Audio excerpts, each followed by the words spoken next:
Yang lain nggak sepakat boleh. Ya, yang nggak sepakat boleh. Namanya juga ini ilmu. Ada yang cocok, ada yang nggak cocok. Tapi ya di-share ilmu ini biar siapa tahu ada yang dapat manfaat. Ya, boleh dilanjut? Oke, nanti akan saya jelaskan. Ini pakai bahasa syariat dulu, nanti pakai bahasa cinta lain masalah.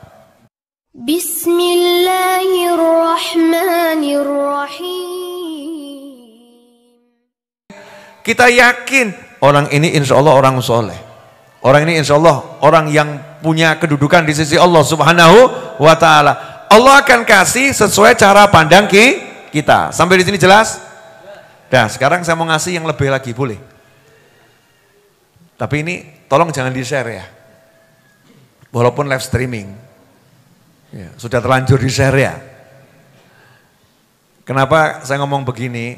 Karena nggak semua orang bisa paham. Yang nggak paham ya sudah nggak usah paham. Yang paham ya itu rezekinya.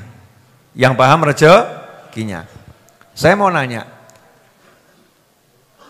Kalau Ahlussunnah wal Jamaah meyakini Nabi Muhammad SAW melihat Allah Ta'ala. Tentunya maha suci Allah dari segala yang kita bayangkan. Artinya bola mata ini melihat Allah Subhanahu wa ta'ala. Betul? Aswaja begitu. Terus Nabi Muhammad SAW pulang ke bumi, ketemu sahabat. Ketemu sahabat. Sahabat lihat ini manusia yang sudah melihat Allah. Jadi pandangan hati sahabat ini satu-satunya manusia yang udah pernah ketemu Tuhan. Belum ada manusia ketemu Tuhan, hanya Nabi Muhammad sallallahu alaihi wasallam. Ini satu-satunya manusia. Hatinya ta'zim, pengagungan, maka muncul sabda Nabi Muhammad SAW.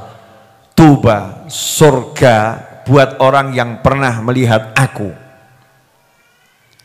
Kok bisa surga? Iya. Barokahnya cahayanya Nabi SAW yang udah melihat Allah itu kalau nempel ke hati dan tubuh seseorang menyebabkan orang itu nggak mungkin disentuh api neraka. Itu sahabat. Kelar sahabat, Rasul nambahin ucapannya. Tuba man ro'ani au ro'a man ro'ani tabi'in. Setelah sahabat, ini orang yang pernah melihat Nabi Muhammad SAW. Orang ini pernah melihat Nabi, Nabi pernah lihat Allah. Beruntung orang ini pernah lihat Nabi. Maka keyakinannya orang tersebut yang berkata, ini sahabat pernah lihat Nabi, aku beruntung pernah lihat dia. Rasul mengatakan, surga buat orang yang pernah melihat orang yang melihat aku. Sampai diharamkan disentuh api neraka gara-gara mendapatkan barokah dengan yakin tadi, dapat barokah sehingga dia tidak disentuh api neraka. Ditambah lagi sama Nabi Muhammad SAW. Dan juga surga buat orang yang pernah melihat orang yang melihat aku. Yaitu buat tabi'in. Urusannya apa itu? Yang jadi jaminan tadi apa? Melihat. Betul? Nontok, melihat. Tapi melihatnya bukan melihat begini, bukan.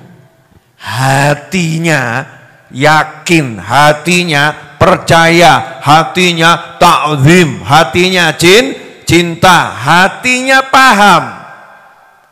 Maka dia dapat itu keberkahan yang luar biasa. Oke, sekarang pertanyaannya. Nah, kalau setelah 1400 tahun kita bisa dapat berkahnya enggak itu? Bisa. Ya, bisa. Kenapa? Karena dalam hadis Nabi SAW bersabda, "Man ra'ani fil manami faqad ra'ani haqqan fa inna syaitana la yatamatsalu bi." Siapa yang melihatku di alam mimpi, dia benar-benar telah melihat aku. Karena setan nggak bisa menyerupai aku. Berarti kalau ada seorang yang mimpi bertemu Nabi Muhammad SAW, dia sedang benar-benar bertemu Nabi Muhammad SAW. Artinya kalau ada orang pernah mimpi bertemu Nabi Muhammad SAW, orang itu orang yang beruntung. Maka dia insya Allah dapat surga.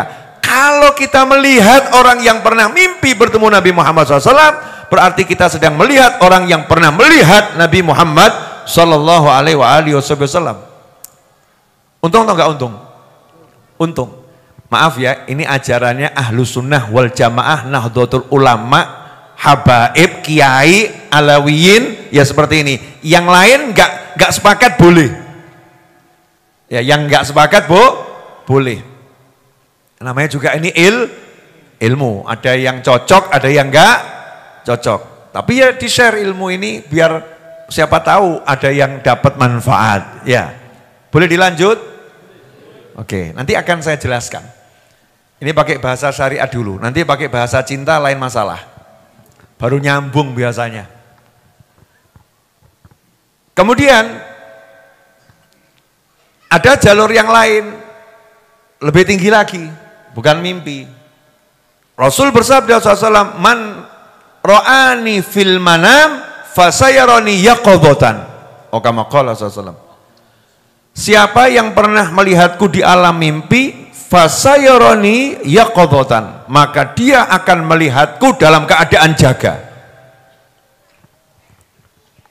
Naik kelas berarti ya. Tadinya dalam keadaan tidur, naik kelas dalam keadaan jaga. Artinya nggak perlu tidur, dengan bola matanya bisa melihat Nabi Muhammad SAW. Meskipun sudah 1400 tahun. Ada yang nanya, kok bisa? Jawabannya, oh Nabi bisa melihat Allah kok. Menembus segala dimensi. Masa Nabi mau menunjukkan diri kepada umatnya kok enggak bisa? Ya pasti bisa. Tapi umat yang terpilih. Itu bukan hebatnya orang yang melihat, tapi hebatnya Nabi yang mempertontonkan diri. Sampai di sini jelas? Oke, lanjut ya. Tapi ojo ngaku-ngaku. Saya udah di makom lihat Nabi langsung. Langsung saja kasih cap palsu. Kalau ada yang suka ngaku. Langsung kasih cap palsu. Apalagi kalau ada orang yang suka jualan mimpi. Kenapa? Karena syariat. Semua hukumnya syariat. Untuk mimpi itu yang baik hanya dianjurkan untuk diceritakan kepada orang yang terpercaya, bukan untuk dipublikasikan. Betul? Baik itu disebutkan dalam hadis maupun di dalam Al-Quran langsung dicontohkan. Seperti misalnya mimpinya Nabi Yusuf alaihissalam. Ketika Nabi Yusuf mimpi, ceritanya ke siapa? Ke ayahnya. Siapa nama ayahnya? Nabi Yakub alaihissalam.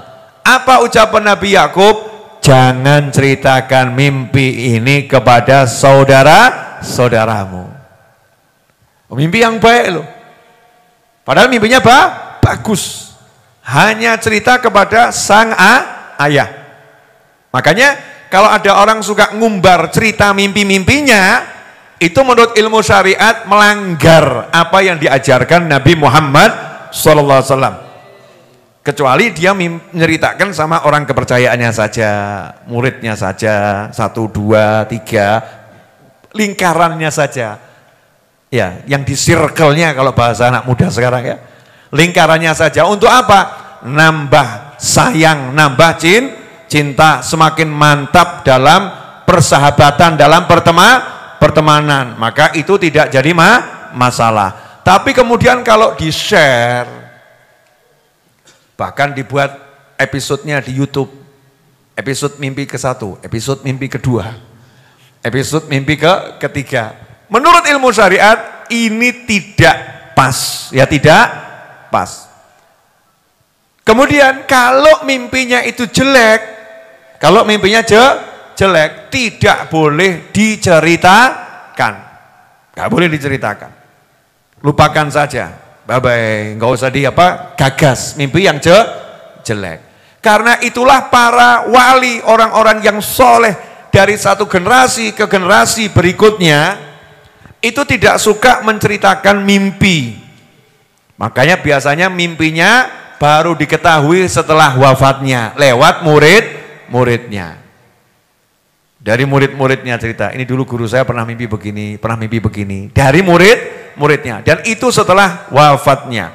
Terutama mimpi-mimpi yang terkait dengan pribadi Nabi Muhammad Sallallahu Alaihi Wasallam. Nah, karena itu kalau kita mau cari siapa ya yang pernah mimpi bertemu Nabi Muhammad SAW, mungkin rodok kangelan. Ulama itu kok dipancing-pancing ya tidak mau ngaku. Saya masih ingat almarhum Habib Anis di tengah pengajian yang banyak orang ditanya, Habib pernah mimpi Nabi enggak gitu? Habib Anis tuh. Jawabannya, kalau mimpi Nabi saya belum, kalau remang-remang mungkin sudah. Gak mau ngaku. Kalau mimpi Nabi saya belum, tapi kalau remang-remang mungkin sudah. Coba kalau kita, masa saya belum, ngaco kamu. Kalau kita mungkin begitu ya. Na'udzubillah min dzalik. Orang-orang soleh menyembunyikan itu. Menyembunyikan itu. Maka ada satu jalur lagi yang lebih mudah buat kita dapat barokah pandangan Nabi Muhammad SAW. Nah, inilah yang diajarkan para habaib dan para kiai. Namanya jalur melihat wajah. Jalur melihat wajah. Jenengan nanti kalau udah punya handphone yang rodok modern, kalau handphone yang jadul-jadul belum ada itu.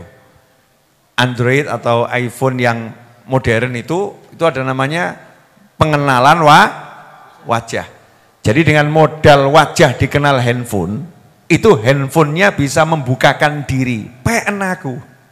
Silahkan mau dibuat telepon, mau dibuat nonton YouTube silahkan. Terbuka semua rahasianya. Klik pinnya terbuka kalau wajahnya sudah didaftarkan. Ada yang mampu cuma nyimpen satu wajah, mungkin ada yang 2 atau 3 dan seterusnya. Nah, Allah Subhanahu wa taala ini punya sistem ya, yang wajah sudah didaftarkan, maka kalau wajah itu nanti nempel ke alat tersebut, maka alat itu akan membukakan dirinya. Jadi barzah ini kalau mengenali wajahmu, kamu akan bebas di alam barzah.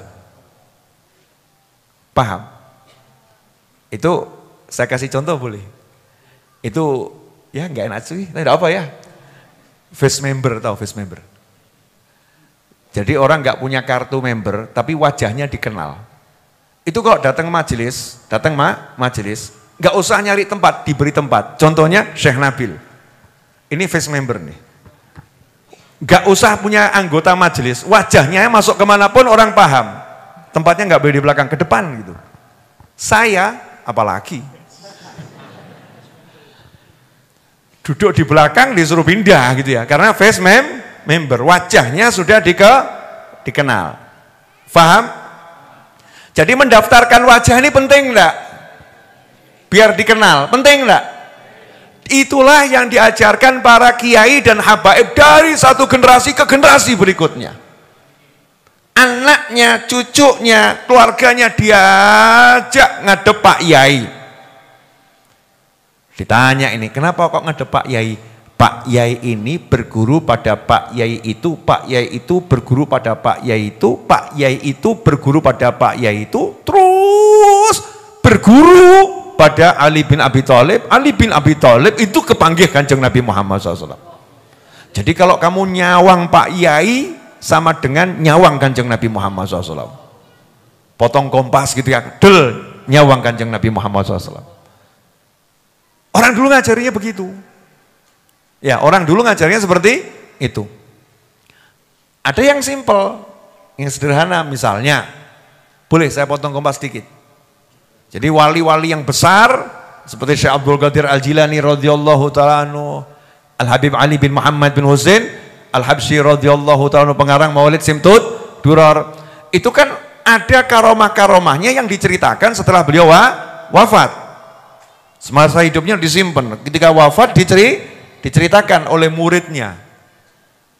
Salah satunya misal Habib Ali Al-Habsyi.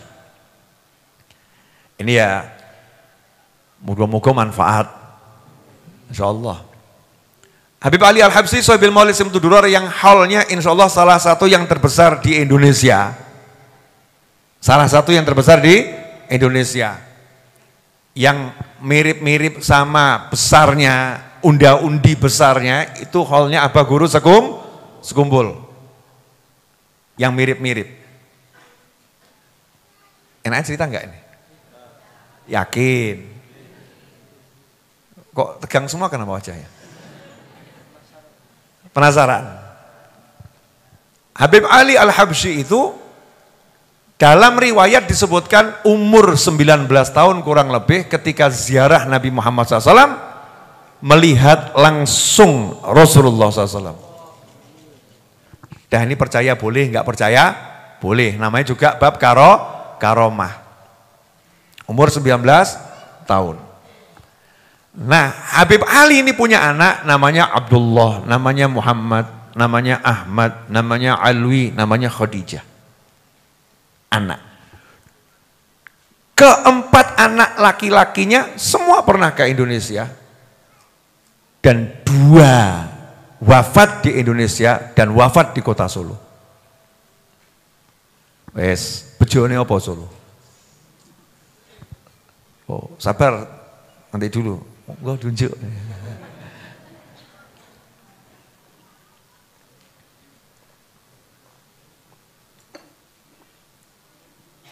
Ini sekarang baru mulai nyambung.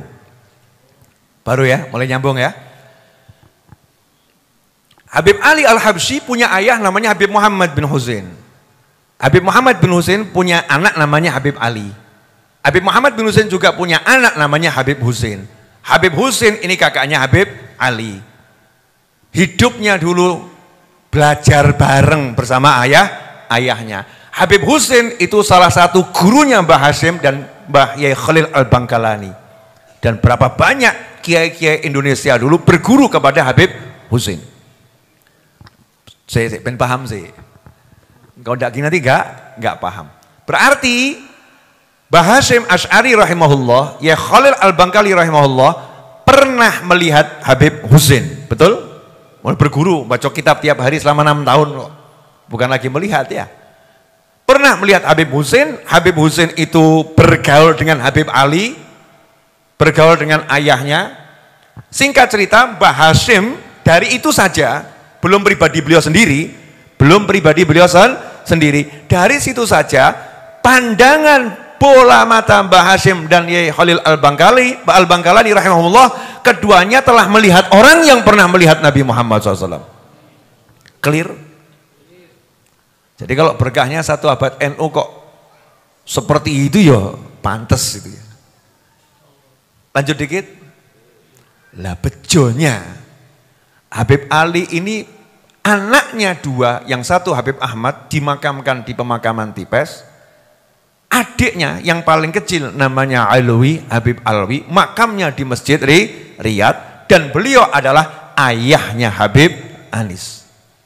Ketika Mbah Hashim Asy'ari mau pergi ke Tegal, di sebuah cerita yang saya dengar langsung dari Habib Anis ketika menjelaskan, beliau mampir ke Solo, Mbah Hashim sowan ke Habib Alwi dan mengatakan, saya datang ke sini karena saya ini muridnya Pak D jenengan.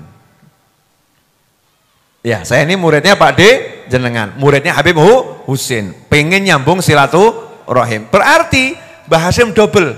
Sudah nyawang Pak D-nya, ya, nyawang juga melihat ayahnya, ya, juga melihat anaknya, dan anaknya juga melihat Mbah Hashim. Muter nih sanad nadzor nih. Muter. Saya nggak paham, nggak usah paham.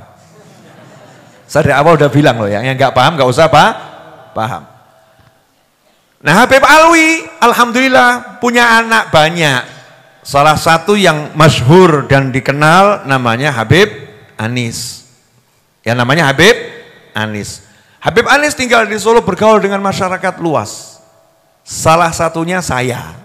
Ya, salah satunya saya. Habib Anis lihat Habib Alwi, Habib Alwi lihat Habib Ali, Habib Ali lihat Nabi Muhammad SAW. Paham? Apa pahamnya? Jadi no awakmu pengen barokah sawangan rupa aku gitu. Paham? kamu lihat wajah saya ini, ya insya Allah ada tempelan-tempelan berkah, karena wajah saya pernah tak tempelkan face recognition, nempel ke wajahnya Habib Anis, nyambung ke ayahnya, nyambung ke kakeknya, potong kompas, nyambung kepada Nabi Muhammad sallallahu alaihi wasallam. Tapi ojo terus kok marani aku, Beb, izin nyawang. Kok disongko aliran aneh-aneh gitu. Itulah kenapa habaib dan kiai itu nggak kakek ngomong, cuman duduk sowan ketemu terus ngobrol dikit pulang gitu ya. Kenapa? Karena pengen ngambil sanad nazar gitu loh. Pengen lihat toh. Karena percaya al-barokah. Percaya yang namanya barokah. Karena Rasul mengatakan dulu tuba liman rohani, modal nyawang beruntung. Lah kok orang sekarang menganggap nyawang gak ada manfaat, iki sing ngajari sopo. Dulu Rasulullah ngajari sahabat itu beruntung karena melihat aku. Modal melihat saja beruntung dengan iman. Beruntung mengalahkan yang lain. Makanya sampai-sampai siapa hidup sezaman dengan Nabi Muhammad sallallahu alaihi wasallam tapi enggak melihat Nabi SAW, tidak masuk kelompok sahabat. Kenapa? Gak sempat nyawang. Wes mulai mikir toh. Betul. Ada yang hidup sezaman dengan Nabi, namanya Sayyidina Uwais Al-Qarani radhiyallahu taala anhu. Dengan segala kehebatan Sayyidina Uwais Al-Qarani, dengan segala kemuliaan Sayyidina Uwais Al-Qarani, tapi nggak bisa masuk dalam kelompok sahabat meskipun hidup sezaman dengan Nabi, meskipun berangkat ke Madinah, meskipun sampai rumah Nabi, meskipun bertemu dengan sahabat, tapi nggak sempat lihat langsung Nabi Muhammad sallallahu alaihi wasallam, maka nggak masuk dalam kelompok sahabat.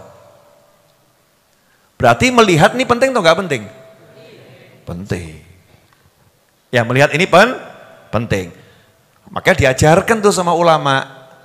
Al-Habib Husain bin Hasan Al-Aidrus, semoga Allah panjangkan umurnya dalam kesehatan, ketaatan, kebahagiaan beserta semua anggota keluarganya. Tinggalnya di Palukunan, Masjid Al-Khair sampingnya Habib Husain.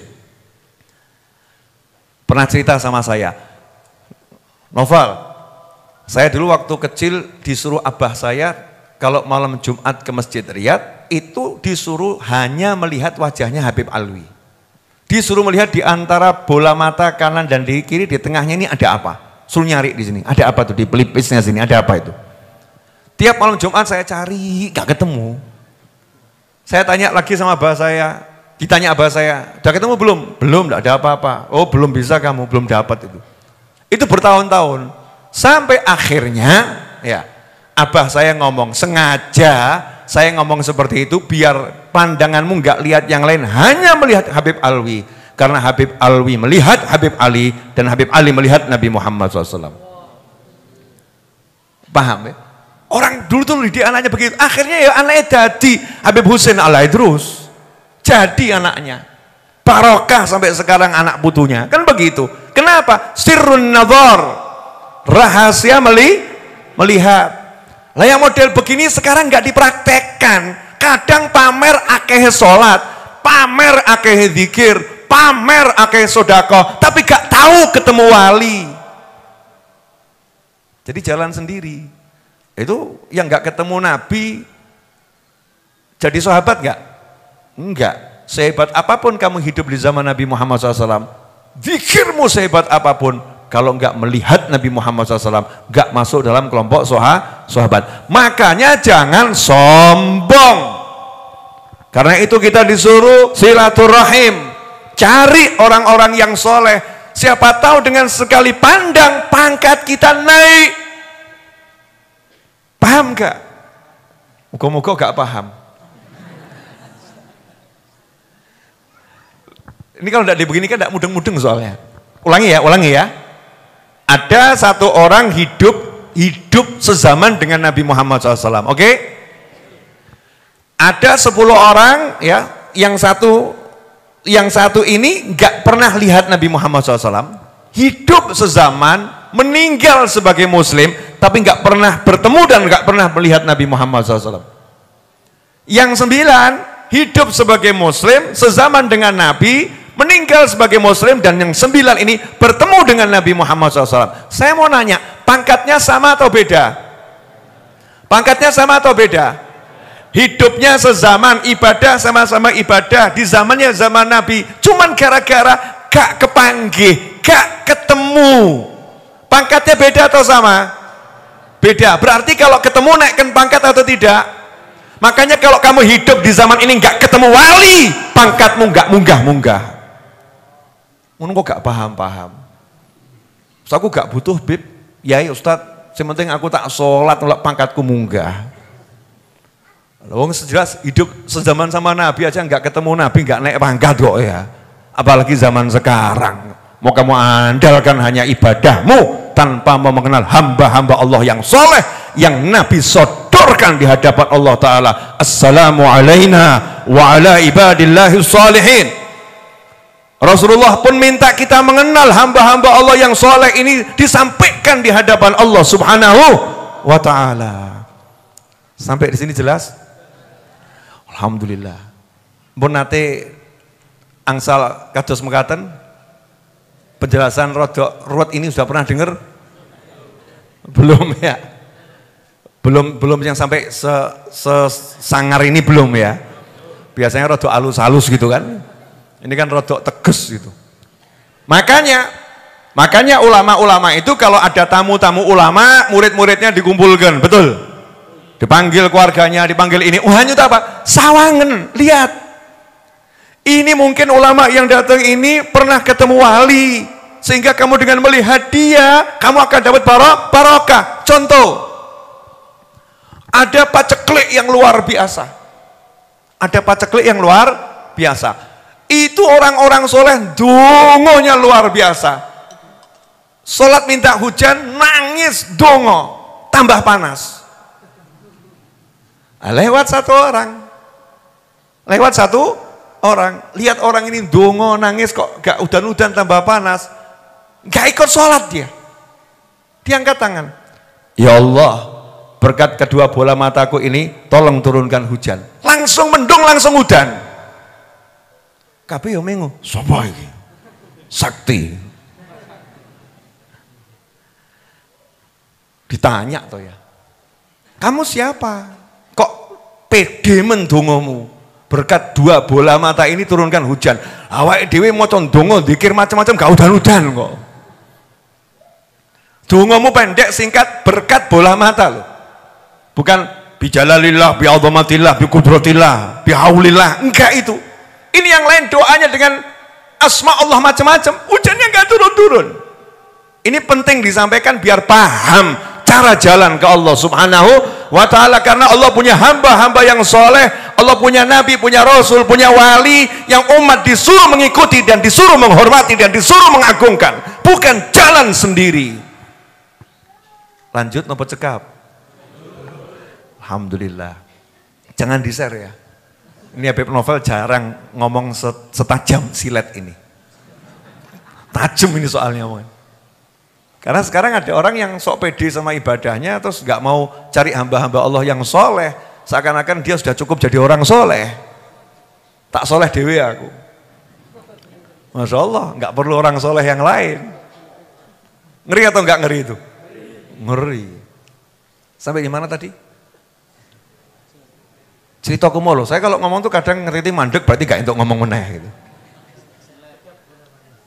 Hah?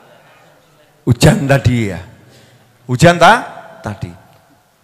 Yang zikir macam-macam hujannya nggak turun. Lah kok ini nggak pakai wirid, nggak pakai zikir, cuman kalimat berkat bola mataku turunkan hujan. Udah. Ya ditanya tuh. Nah kamu siapa? Saya tetangganya Abu Yazid Al-Bustami. Lah mata saya pernah melihat Abu Yazid. Abu Yazid wong soleh. Aku yakin berkat mataku melihat beliau, Allah ridho sama aku. Selesai. Jadi orang ini naik pangkat gara-gara duit tonggo wali, nyawang melihat wali itu dengan penuh cinta dan yakin matanya barokah. Hasilnya pangkatnya naik, mengalahkan semua ahli zikir, ahli sholat yang sedang minta sama Allah Ta'ala. Kabeh gak dirungokno, wong siji iki kabul. Paham? Makanya jok sok. Saya nggak perlu ketemu sama kiai. Soan-soan kiai nggak perlu, soan-soan habib nggak perlu, soan-soan ustadz nggak perlu. Yang penting saya jadi alim sendiri, soleh sendiri. Naudzubillah min dzalik. Sampai di sini clear? Saya udah ngomong lama loh ini. Lama. Nanti zikirnya singkat aja ya. Berkat pandangan mata-mata kami, Allah ngono ya. Terus praktek awakmu. Zikirnya singkat habis itu ya. Pokil namanya itu. Ya enggak begitu, kita ya tawajuh, doa, zikir iya. Tapi tadi itu kan rodok jadab orangnya ya. Agak anjelneh, tapi nyata Allah tunjukkan hanya untuk Allah pamerkan dulu. Tuh loh, orang yang lihat wali beda dengan kamu yang enggak lihat wali, begitu loh. Tadi yang dalil yang paling jelas yaitu sahabat itu jadi sahabat gara-gara melihat Nabi. Betul?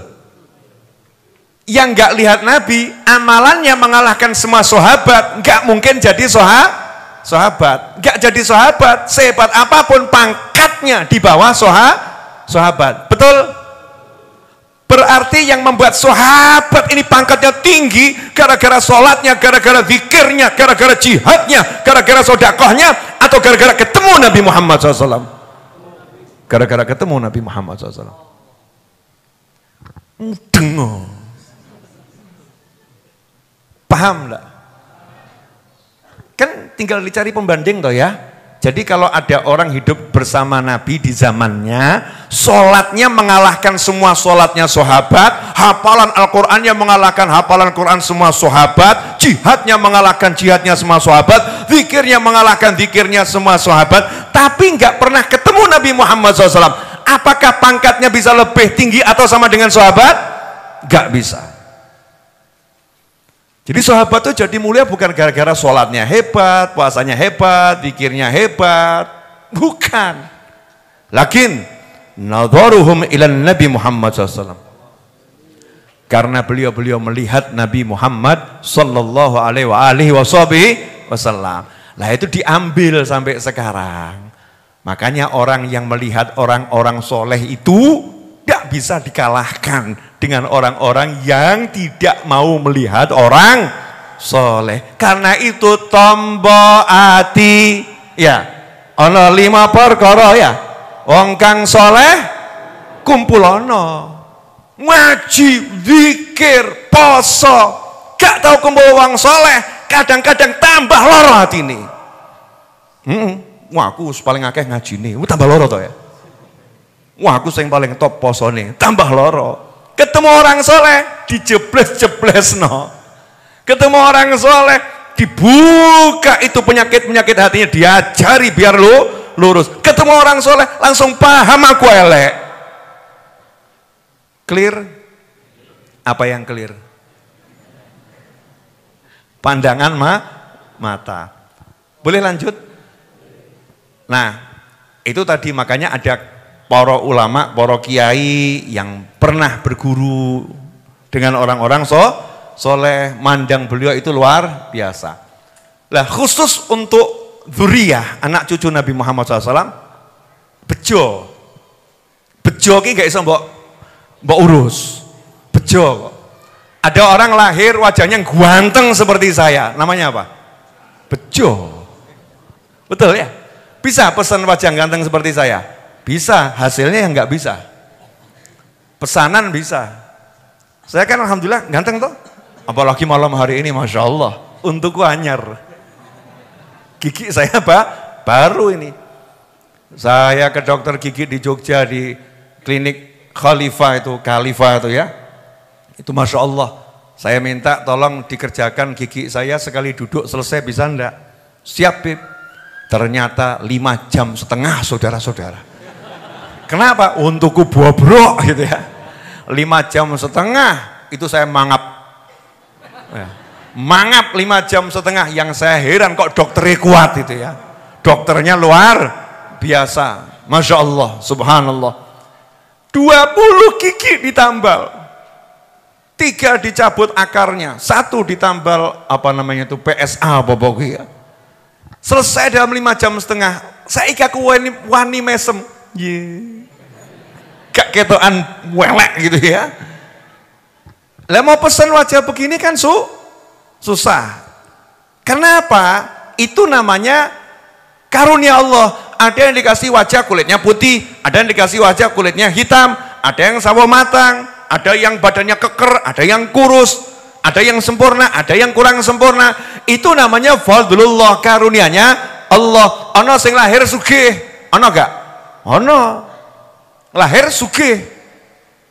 Ada lagi yang lahir ya urung sugih. Kan begitu. Kalau urusannya bejo bisa ditiru enggak? Enggak bisa. Nah, ada yang memang bejo, beruntung dikasih Allah nasab nyambung pada Nabi Muhammad SAW. Sabar ini bukan untuk berbangga-bangga ya, saya mau kasih ilmu ya, mau kasih ilmu. Saya tunjukkan bejonya Indonesia. Bejonya Indonesia. Di Indonesia ini banyak orang yang secara otentik nasabnya nyambung pada Nabi Muhammad SAW. Julukannya di Indonesia Habib. Kalau di tempat lain mungkin Sayyid kan gitu. Tapi gak semua orang yang disebut Habib ternyata jenenge Habib, ternyata bukan Habib gitu ya. Nasabnya setelah dicek nyambung pada Nabi Muhammad SAW. Sehingga kalau contohnya saya tidak mau ngambil contoh orang lain. Karena kalau saya jelas asli, yang lain wallahu a'lam. Saya ada suratnya dan lain sebagainya. Yang lain dia tanya dulu asli atau palsu. Karena banyak yang berkeliaran palsu-palsu, hati-hati. Ya KW-KW itu banyak itu. Palsu-palsu nggak jelas, ngaku-ngaku Habib ternyata bukan Habib. Naudzubillah min dzalik. Habib yang asli itu punya sanad nasabnya ada. Saya alhamdulillah lahir lihat ayah saya, lihat ibu saya. Betul? Walaupun saya bayi kan nyawang tuh, nyawang. Sampai saya besar, saya lihat ayah ibu saya. Pertanyaannya, ayah ibu saya lihat orang tuanya enggak? Lihat orang tuanya, betul? Ayah saya lihat kakek saya lihat ayahnya, ayahnya kakek saya lihat ayahnya, ayahnya kakek lihat terus ke atas, terakhir Sayyidina Husain lihat Nabi atau enggak lihat Nabi? Orang mau dolok, digendong, pelayon bareng tubruan, wong putune Kanjeng Nabi Muhammad SAW. Paham? Berarti saya pernah melihat orang yang melihat sampai melihat Nabi Muhammad SAW. Clear? Dan itu jumlahnya di Indonesia luar biasa. Jadi Anda tidak usah bingung mau nyari siapa. Cari kiai sama Habib delengen tok berkah. Asal melihatnya dengan cinta loh ya. Melihatnya dengan cinta. Jangan kamu cari aibnya Pak Yai. Jangan cari aibnya Habib. Nanti nggak dapat berkah. Tugas kita cari barokah. Sepokoknya saya nggak tahu urusannya apa. Ini wajah yang sanadnya nyambung ke Nabi Muhammad SAW. Baik itu Habib, baik kiai, baik ulama. Lihat itu. Dan di Indonesia jumlahnya unlimited. Wah kehebol. Coba kamu ke Jepang. Sorry bro. Cari wajah kiai. Angel. Saya pernah ke Jepang kok ya. Untung ada teman-teman NU di sana kan ya. Kalau nggak ada teman-teman NU kan nggak anak yang tahu ketemu yai. Wajah kiai di Jepang, wajah kiai di Korea Selatan susah. Wajah Habib di Jepang, wajah Habib di Korea Selatan susah. Makanya di sana Islam itu berkembangnya kurang cepat. Bener? Di sini kok berkembangnya cepat dan berkahnya luar biasa. Kenapa? Karena di sini ada banyak manusia-manusia yang secara sanad berkah pandangan ini nyambung pada Nabi Muhammad sallallahu alaihi wasallam. Intinya hikmah Isra Mi'raj malam hari ini adalah rahasia memandangnya Nabi pada Allah Subhanahu wa taala. Ternyata di Indonesia ini banyak orang yang punya sanad memandang Nabi Muhammad sallallahu alaihi wasallam. Clear? Alhamdulillah. Jadi hidup di Indonesia enak atau enggak enak? Enak. Cari berkah itu mudah, tinggal mau atau tidak. Hatinya mau merendah atau tidak. Kan butuh barokah ya harus merendah. Kalau enggak merendah enggak bisa dapat barokah. Oh saya ini kalau lihat jenengan tak sawang, insya Allah pernah ketemu kiai siapa ini, insya Allah berkaya, kan begitu. Sopo ngerti kisah tak sawang tau ngimpi Kanjeng Nabi, kan begitu. Saya mandangnya dengan senang, ini mungkin pernah mimpi Rasulullah, ini mungkin pernah mimpi Rasulullah. Kalau pernah kan yang bejo saya Pak, saya tuh kalau menghargai wajah orang lain. Lah bagaimana ketika muslim yang satu dengan muslim yang ketemu dengan husnudzon semacam itu? Ini kelihatannya mungkin pernah mimpi Rasulullah, atau pernah lihat orang yang pernah mimpi Rasulullah, atau pernah ketemu kiai yang pernah ketemu ulama yang pernah mimpi Rasulullah SAW. Tak sawangi, mesem, bleng, barokah. Berarti kulaan berkah di Indonesia gampang. Clear? Terakhir penutup untuk ilmunya. Hasil pengajian saya semalam di Banjarbaru, ya di Syihab Pun, ya di Syihab Pun ada Habib Z di sana. Saya mengungkapkan ilmu begini, coba tolong dijawab ya, lebih cepat mana, jalan darat atau jalan langit? Jenengan kalau mau ke Jakarta lebih cepat lewat darat atau lewat langit? Jenengan kalau mau ke Bandung lebih cepat lewat darat atau lewat langit? Jenengan kalau mau ke Mekah lebih cepat lewat darat atau lewat langit? Jenengan kalau mau dapat duit lebih cepat jalur darat atau jalur langit? Nah selama ini yang jenengan pakai jalur darat atau langit? Lah makanya angel. Betul ya? Lah sementara para kiai paham jalur langit. Ya, para ulama paham jalur langit. Makanya jenengan kan delek-delek itu para kiai kok ketoknya golek duit kok gampang ya. Awake dhewe kok angel ya. Kiainya ngamang oh gampang jalur langit. Pripun yai jalur langit? Ngaji, birrul walidain, silaturahim, jangan ada dendam di hati. Wangel yai. Apalagi mantan suami yai, Masya Allah. Wangel enggak dendam yai. Mantan istri, angel enggak dendam yai. Ya wes silahkan jalur darat mumet uripmu. Jalur darat apalagi enggak jelas, jalan yang geronjal, blegong-blegong ya. Belum lagi banyak paku di jalanan, maka hidupnya penuh penderitaan. Jalur langit lain, qalbun salim. Hatinya enggak ada iri, enggak ada dendam, enggak ada benci, yang ada sayang dengan semua umat Nabi Muhammad SAW. Jalur langit, hatinya ini cinta sama orang tua dan terus berjuang untuk menyenangkan orang tua, birrul walidain. Jalur langit, silaturahim gak putus. Makanya diancam sama Allah Ta'ala, sehebat apapun kamu ibadah, gak mungkin dapat barokahnya Ramadan, gak mungkin dapat maghfirah, gak mungkin dapat yang namanya rahmat, gak mungkin dapat itqun minan nar, pembebasan dari siksa api neraka, gak mungkin dapat Lailatul Qadar kalau kamu mutuskan tali silaturahim, kalau kamu menyimpan permusuhan dengan muslim yang lain, kalau kamu durhaka pada orang tua, selesai kamu. Nah yang jalur langit enak. Wa may yattaqillaha yaj'al lahu makhrajan wa yarzuqhu min haitsu la yahtasib. Siapa yang bertakwa kepada Allah, salat, puasa, zakat, haji, umrah, sholawat, ziarah, bekti, ya silaturahim, sedekah, mesem, ceria, Masya Allah. Takwa itu yaj'al lahu makhraja, apapun masalahnya selalu dikawal sama Allah. Ada masalah kasih solusi, ada masalah kasih solusi, ada masalah kasih solusi. Wa yarzuqhu min haitsu la yahtasib. Yang lain bingung beli handphone dari mana, dia ada yang ngirimi handphone. Min haitsu la yahtasib. Ini saya gini lagi berharap kayak mau ngirimi dulu ya. Min haitsu la yahtasib.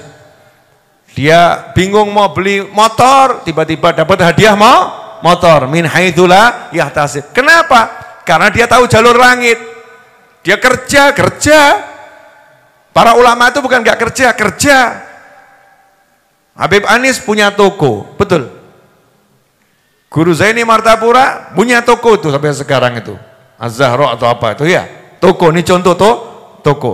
Kita lihat kiai-kiai di pondok ada koperasinya, ada tokonya kerja. Tapi kalau kamu hitung matematika, gak mungkin untung. Nah, untungnya berapa buat bayar makanan ngasih pengajian? Entek. Tapi kok ya cukup turah-turah. Dari mana itu? Wa yarzuqhu min haitsu la yahtasib. Jadi pilih mana? Jalur darat atau jalur langit? Jalur darat atau jalur langit? Kalau besok masih sambat berarti antum golongan jalur darat. Orang yang terbang itu hampir nggak ada keluhan, ya. Hampir nggak ada keluhan. Yang suka ngeluh yang lewat darat. Jadi kalau Anda suka ngeluh berarti Anda termasuk golongan. Kalau Anda jarang berkeluh berarti golongan langit. Dah ganti golongan deh. Mulai malam hari ini kita jadi golongan langit.